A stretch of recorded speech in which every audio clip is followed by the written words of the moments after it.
Hi, my name is Jordan Abasar. My name is Sean Lee, and we're 2 out of the 4 members of Sean Lee Quartet, and we're here to take you on a track-by-track journey through our new album, Sonance.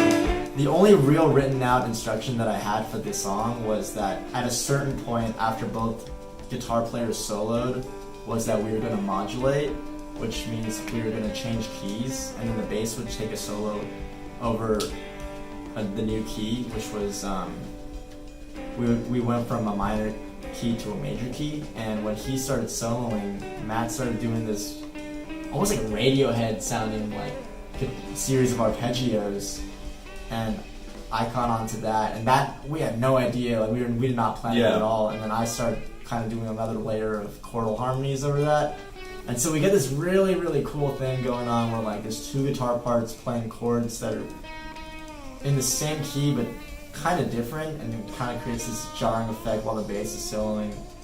And yeah, and then we ended there. Yeah, I wonder how it's going to sound with all the percussion when we play live. It's a song that It's going to be different every time. Yeah, exactly. The song, like while it exists in the recording, really thrives in a live setting.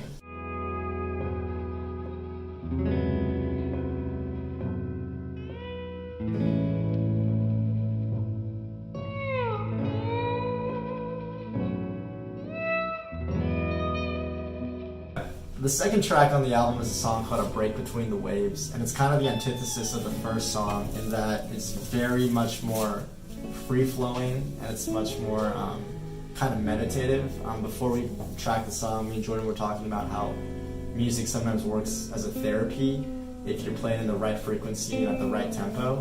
And I think this song is a pretty good indicator of that. Yeah, Sean just came with a pretty loose idea for the drums, but it was nice that it was loose and it was just like mellow. Yeah, so, like mallets for them. Yeah, it was mallets and it was mellow, and it's a really nice song because, I don't know, lets everybody just kind of like breathe. And my guitar playing on this album is mostly doing what the bass player would be doing in terms of just providing a pulse, and then he's also providing a pulse, so that gives Matt and Joel kind of just the more liberty to be more melodic in their approach, and I think they took that to the nth degree.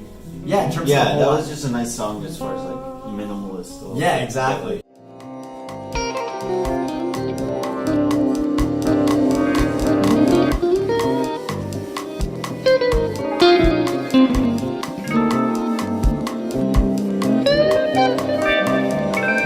Alright, so track 3 is a song we had called So Much Depends Upon, and it was kind of a double test of things where artistically it was a test of like what improvised music really means in terms of like time. And it's funny because this song had the most post-production stuff done upon it, so we initially just recorded it as like a 10-minute, maybe even longer than that, like a jam almost, and we kind of had no idea what any of us were doing.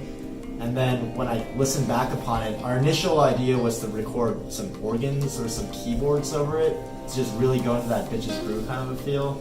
But instead, I ended up sampling this sitar part I had recorded on my phone from a video that I saw that I recorded a long time ago. And so there's this constant drone of a sitar, and then I overdubbed some percussion on top of it. And then I reversed the whole track and I played. So if you listen really carefully to the song is being played backwards at the same time underneath the actual song. It's crazy. So it kind of just creates like this whole sonic bath where hopefully it's just tripping you out for the most part. That's kind of just what we were aiming for. There's this really interesting part where Matt, towards maybe like the 7-minute mark, does this augmented riff that's just kind of a chromatic augmented arpeggio. And it's funny because after he played that while we were jamming it, I was like, well, that should have been the head or the melody for the whole song. But then, now that I'm looking back upon it, I feel like that would have kind of killed the whole purpose of what we were trying to do with that song. But yeah, around the 7-minute mark, you'll probably hear something that kind of sticks out.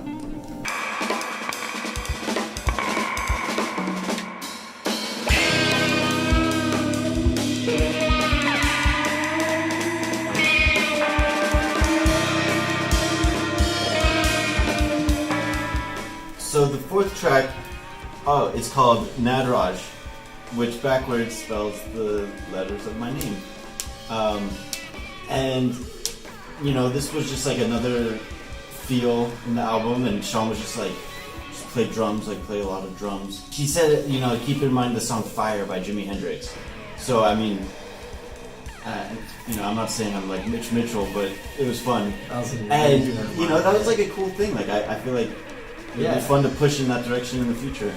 Yeah, I feel like the whole point of that song was kind of to represent what Miles might have heard when he heard Jimi Hendrix for the first time. Yeah. And just kind of realizing just the sheer ridiculousness of all of that shit.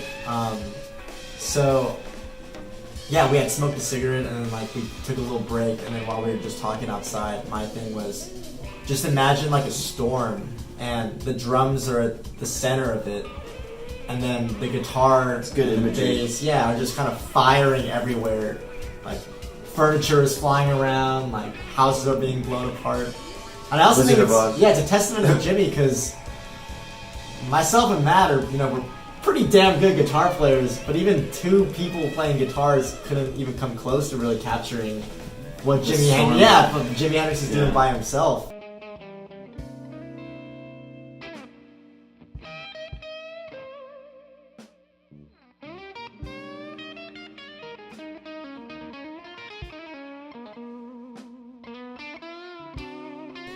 So track 5 and 6 are kind of conceptually looped together. Track 5 is called Matt's Song, and it really is just Matt Saunders being crazy and playing just the dirtiest blues guitar that I've heard in a fucking while. And I think what I was trying to capture was just like the 60s also represented this really cool time when for some weird reason people in England were listening to niche like sharecropper music from the South, the American South. Like the example I use, like that's like someone in Indonesia listening to your neighbor's trap mixtape without streaming. You know, like for some, it's like thousands of miles away, and yet they were somehow listening to that. And imagine like, it's also crazy that a lot of those, you know, British blues players were in a weird way like playing technically a lot better than the African American guitar players in America, which is because they had it's all subjective, but like they had so much at their disposal already in terms of like it wasn't really them trying to express themselves purely, it was them trying to pay tribute to their heroes a lot more. And I think that we did a pretty good job of capturing just that sound. Matt sounds like he's from fucking 50 years ago, a guitar player from 50 years ago. And the chord progression we used was a song that he was a jam that he was actually talking about, where it's from the song Goodbye Pork Pie Hat, I believe, by Charles Mingus, but it's Jeff Beck's version, and the chord progression we use isn't a blues, it's a descending 3-chord dissension. Pretty much he thrived in it. It's also interesting to kind of veer away from just the traditional 6/8 12-bar blues. Yeah, it's a cool like variety in this album for sure. Yeah. The final track, track 6, is a song called Betty Maybury, and it's literally just a jam where we just play funk. And the reason I thought it was kind of a good way to cap off the whole album was because, Betty Maybury was Miles Davis's 20-something-year-old girlfriend that he married for a year at the time, and he was like 40 or 50, and pretty much the only reason he even listened to like Sly Stone and Jimi Hendrix and all these cats was because because you're singing with the younger with the younger people, you know, like she was a singer, she was a funk singer, really, and she was introducing him to a lot of this music. And you know, when your girlfriend tells you to listen to something, you gotta listen to it. And if she's 40 years younger than you, she's probably got a better year of what's in than you do, really. And like it's also interesting to think about, because if you listen to albums like Live Evil or Bitches Brew, there's always something off kilter about the drums. And the reason, what I say about it is that, you know, funk hadn't really been invented yet. If you consider like when James Brown played the Apollo to be like the birth of funk.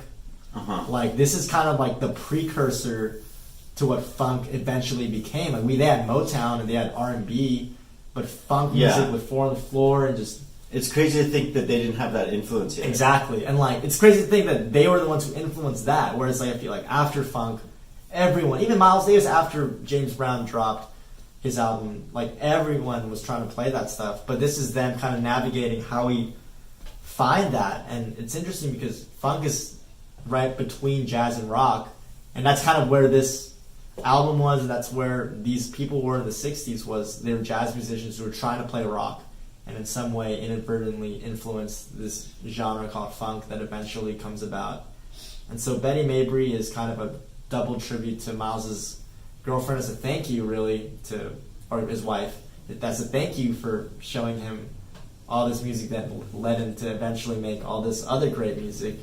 And also just like a tribute to kind of everything, all the songs before this one kind of shows the gradual evolution of jazz and rock into funk. And I think that finishing it off with a funk jam is a pretty good cap to the album. It's also guitar playing wise a tribute to Pete Cozy and Reggie Bush, like the football player. But they're both guitar players in Miles Davis' band. And it was interesting because the guitar players he ended up choosing for his electric bands were always not the most technically proficient, but the most open to like the newer sounds. Because if you think about it, like 4 years ago, he had been playing with George Benson on Paraphernalia, and then he has Pete Cozy playing with him, who really, probably realistically can't do half the shit that George Benson can do technically. But there's a reason to picking Pete over George, I think. And I think that trying to capture that, what that was that made him choose Pete over George, is what this whole album is trying to capture.